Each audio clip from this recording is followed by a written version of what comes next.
Friends இந்த egg பண்ண பாருங்களா, பார்க்கவே எவ்வளோ ஒரு சூப்பராக இருக்குது. டேஸ்ட் பார்த்தோன்னா அந்த அளவுக்கு சூப்பராக இருக்கும். நல்லா சாஃப்டாக இருக்கும். இங்கே பாருங்கள், பண்ணு எந்த அளவுக்கு நல்லா சாஃப்டாக இருக்குது பார்த்தீங்களா? உள்ளே நல்லா வெந்திருக்கும். இங்கே பாருங்கள், நல்லா மசாலாவோட அந்த அளவுக்கு சூப்பராக இருக்கும் சாப்பிட்றதுக்கு. இங்கே பாருங்கள், எந்த அளவுக்கு நல்லா மசாலாவோட எந்த அளவுக்கு நல்லா சூப்பராக இருக்குது பார்த்தீங்களா? சாப்பிட்றதுக்கு அந்த அளவுக்கு டேஸ்ட்டை கொடுக்கும். நம்ம கோதுமை மாவில் செஞ்சுருக்கிறதுனால அந்த அளவுக்கு சூப்பராக இருக்கும். இன்றைக்கி நம்ம எக் பன்னு தான் செய்ய போகிறோம். எப்படி செய்யலான்னு பார்க்கலாமா? Hi friends, welcome to Kerala சமையல். கேரளா சமையலில் எக் பன்னு தான் செய்ய போகிறோம். வாங்க எப்படி செய்யலான்னு பார்க்கலாம். இந்த முட்டை பன்னு பண்ணுறதுக்கு இப்போ ஒரு பாத்திரம் வச்சுக்கோங்க. 250 கிராம் கப்பில் 3 கப் அளவுக்கு கோதுமை மாவு எடுத்திருக்கேன். இப்போ இந்த பாத்திரத்தில் சேர்த்து கொடுத்துக்கோங்க. சேர்த்து கொடுத்துட்டு அது கூடவே 1 டேபிள் ஸ்பூன் அளவுக்கு உப்பு சேர்த்துக்கோங்க. உப்பு சேர்த்து கொடுத்துட்டு அது கூடவே இன்ஸ்டன்ட் ஈஸ்ட்டு 1 டேபிள் ஸ்பூன் அளவுக்கு சேர்த்து கொடுத்துக்கோங்க. சேர்த்து கொடுத்துட்டு அது கூடவே 2 டேபிள் ஸ்பூன் அளவுக்கு நெய் சேர்த்துக்கோங்க. நெய் சேர்த்து பண்ணும்போது அதோட வாசனையும் டேஸ்ட்டும் சூப்பராக இருக்கும். சேர்த்து கொடுத்துக்கோங்க. நீங்கள் நெய்க்கு பதிலாக சன்ஃப்ளவர் எண்ணெய் சேர்த்தாலும் கரெக்டாக இருக்கும். 2 டேபிள் ஸ்பூனுன்றதை 3 டேபிள் ஸ்பூன் அளவுக்கு சேர்த்து கொடுத்துக்கோங்க. சேர்த்து கொடுத்துட்டு இப்போ மாவை நல்லா கலந்து கொடுத்துக்கோங்க. நம்ம சேர்த்த உப்பு, ஈஸ்ட்டு, எண்ணெய் இதெல்லாம் சேர்ந்து வர மாதிரி கலந்து கொடுத்துக்கோங்க. இந்த அளவுக்கு நல்லா கலந்து கொடுத்துட்டு இப்போ ஸ்பூனை மாற்றி வச்சுக்கோங்க. ஸ்பூனை மாற்றி கொடுத்துட்டு இப்போ தண்ணி சேர்த்துக்கோங்க. நல்லா சூடாக இருக்கணும் தண்ணி, ரொம்ப சூடாக இருக்கக்கூடாது. கை வச்சா சுடுது அந்த அளவுக்கு இருக்கணும். இப்போ தண்ணியை கொஞ்சம் கொஞ்சமாக சேர்த்துட்டு நம்ம சப்பாத்திக்கெல்லாம் மாவு குழைப்போம் பார்த்தீங்களா, அந்த மாதிரி குழைச்சி எடுத்துக்கோங்க. குழைக்கும் போது கை சுடணும், அந்த அளவுக்கு சூடுன்னு கை எடுக்கக்கூடாது. அந்த அளவுக்கு வெதுன்னு இருக்கிற தண்ணியை சேர்த்து பிசைஞ்சிங்கன்னா கரெக்டாக இருக்கும். இப்போ கொஞ்சம் கொஞ்சமாக தண்ணி சேர்த்து பிசைஞ்சு எடுத்துக்கோங்க. மாவு ரொம்ப லூஸாகவும் இருக்கக்கூடாது, ரொம்ப டைட்டாகவும் இருக்கக்கூடாது. அதனால தான் தண்ணியை கொஞ்சம் கொஞ்சமாக சேர்த்துட்டு குழைச்சி எடுத்துக்கோங்கன்னு சொல்கிறேன்.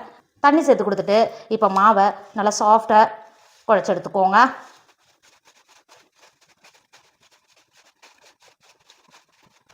இப்போ பாருங்கள், நம்ம குழைச்சி எடுத்த மாவு இந்த அளவுக்கு இருக்கணும். இங்கே பார்த்தீங்களா, இந்த அளவுக்கு நல்லா சாஃப்டாக இருக்குது பார்த்தீங்களா? இந்த அளவுக்கு தான் இருக்கணும். இப்போ திரும்பவும் 1 டேபிள் ஸ்பூன் அளவுக்கு நெய் சேர்த்துக்கோங்க. நெய் சேர்த்துட்டு மாவு காயாமல் இருக்கிறதுக்கு இந்த அளவுக்கு நல்லா தேய்ச்சி கொடுத்துக்கோங்க. இந்த அளவுக்கு நல்லா தேய்ச்சி கொடுத்துட்டு மூடி போட்டு மூடி 1 மணி நேரத்துக்கு மாவு மாற்றி வச்சுக்கோங்க. நேரத்துக்கு நீங்கள் மாற்றி வச்சுட்டிங்கன்னா நம்ம ஈஸ்ட்டு சேர்த்ததுனால மாவு நல்லா பொங்கி வரும். 1 மணி நேரத்துக்குள்ளே பொங்கி வந்துடும். மாற்றி வச்சுக்கோங்க. மாவு பொங்கி வர்றதுக்குள்ளே நமக்கு மசாலா ரெடி பண்ணிக்கலாம். இப்போ மாற்றி வச்சுக்கோங்க. மசாலா ரெடி பண்ணுறதுக்கு அடுப்பில் ஒரு பாத்திரம் வச்சுக்கோங்க.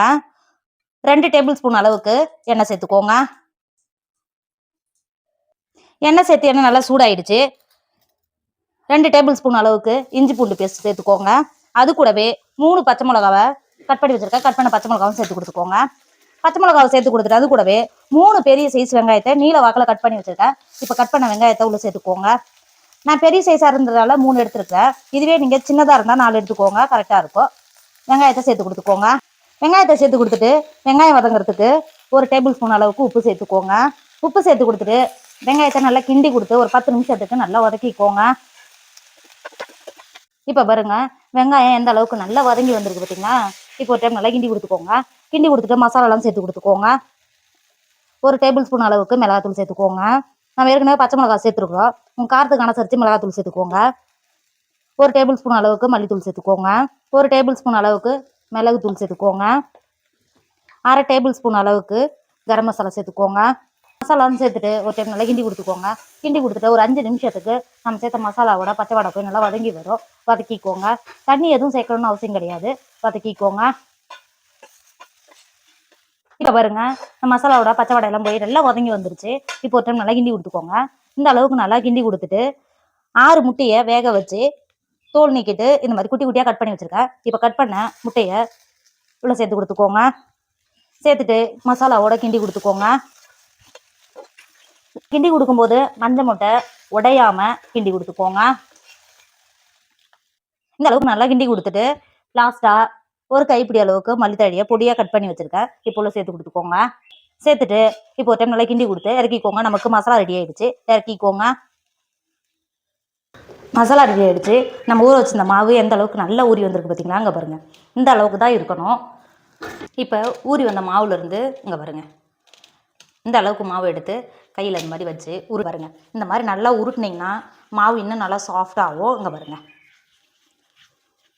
இந்த மாதிரி இந்த அளவுக்கு நல்லா உருட்டிட்டு நடுவில் இது மாதிரி அழுத்துனீங்கன்னா நமக்கு இந்த மாதிரி மாவு கை வச்சு உருட்டுறதுக்கு அந்தளவுக்கு ஈஸியாக இருக்கும். இப்போ கையை வச்சு இந்த மாதிரி உருட்டிக்கோங்க. இந்த அளவுக்கு நல்லா உருட்டிட்டு நம்ம ஏற்கனவே மசாலா ரெடி பண்ணி வச்சுருக்கோம்ல, இப்போ இந்த மசாலாவை உள்ளே சேர்த்து கொடுத்துக்கோங்க. இந்த அளவுக்கு சேர்த்தாவே போதும். சேர்த்துட்டு இது எல்லாமே இந்த மாதிரி கூட்டி வச்சுட்டு இங்கே பாருங்கள், இப்படி அழுத்திட்டு இது மாதிரி கவர் பண்ணிங்கன்னா உங்களுக்கு ஈஸியாக இது மாதிரி கவர் பண்ணுறதுக்கு வரும். இங்கே பாருங்கள், நம்ம உள்ளே வச்ச மசாலா வெளில தெரியாமல் இந்த மாதிரி உருட்டி எடுத்துக்கோங்க. இருக்கிற எல்லா உருண்டையும் இதே மாதிரி மாவு வச்சு நல்லா கேப்பு தெரியாமல் விரிசல் தெரியாமல் இந்த மாதிரி நல்லா உருட்டி எடுத்துக்கோங்க. இப்போ பாருங்க, இருக்கிற உருண்டையெல்லாம் உருட்டி எடுத்துட்டோம். இங்கே பாருங்கள் எந்த அளவுக்கு பார்க்கவே நல்லா சூப்பராக இருக்குது பார்த்தீங்களா? ஒன்று கூட விரிசல் இல்லாமல் எந்த அளவுக்கு நல்லா ஸ்மூத்தாக இருக்குது பாருங்க. உருட்டி எடுத்த உருண்டை எல்லாமே பொரிக்கிறதுக்கு ரெடி ஆகிடுச்சு.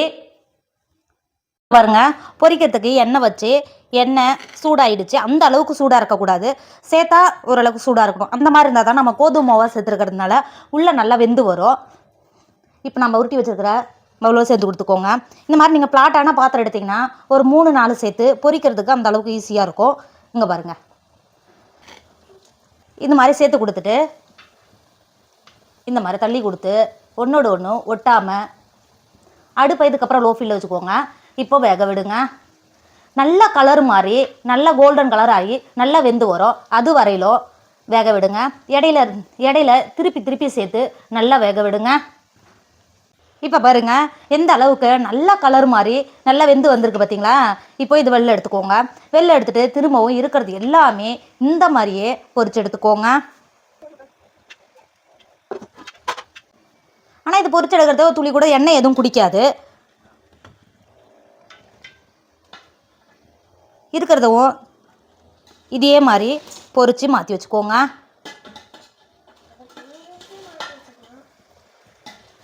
இப்போ பாருங்க, நம்மளோட எக் பண்ணு சூப்பராக ரெடி ஆகிடுச்சு. இதோட டேஸ்ட் அந்த அளவுக்கு சூப்பராக இருக்கும். நல்லா பஞ்சு போல அந்த அளவுக்கு நல்லா சாஃப்டாக இருக்கும். இங்கே பாருங்கள் எந்த அளவுக்கு நல்லா சாஃப்டாக இருக்குது பார்த்தீங்களா? அந்த அளவுக்கு சாஃப்டாக இருக்கும். ஸ்கூல் முடிஞ்சு வர குழந்தைங்களுக்கு இந்த மாதிரி ஸ்கூல் முடிஞ்சு வர குழந்தைங்களுக்கு இது ஒரு பண்ணை கொடுத்தாவே போதும், அவங்க சாப்பிட்டோன்னா வயிறு நிறைஞ்சிரும். அந்த அளவுக்கு நல்ல டேஸ்ட்டும் சூப்பராக இருக்கும். மிச்சம் வைக்காத சாப்பிட்ருவாங்க. நம்ம கோதுமை மாவில் தான் செஞ்சுருக்கோம், ஹெல்த்தியாக தான் செஞ்சுருக்கோம். கண்டிப்பாக நீங்களும் ட்ரை பண்ணுங்கள். என்னோட வீடியோ உங்களுக்கு பிடிச்சிருந்தா உங்கள் ஃப்ரெண்டு உங்கள் ஃபேமிலிக்கு ஷேர் பண்ணுங்கள். மறக்காமல் கேரளா சமையல் சப்ஸ்கிரைப் பண்ணிக்கோங்க. தேங்க்யூ.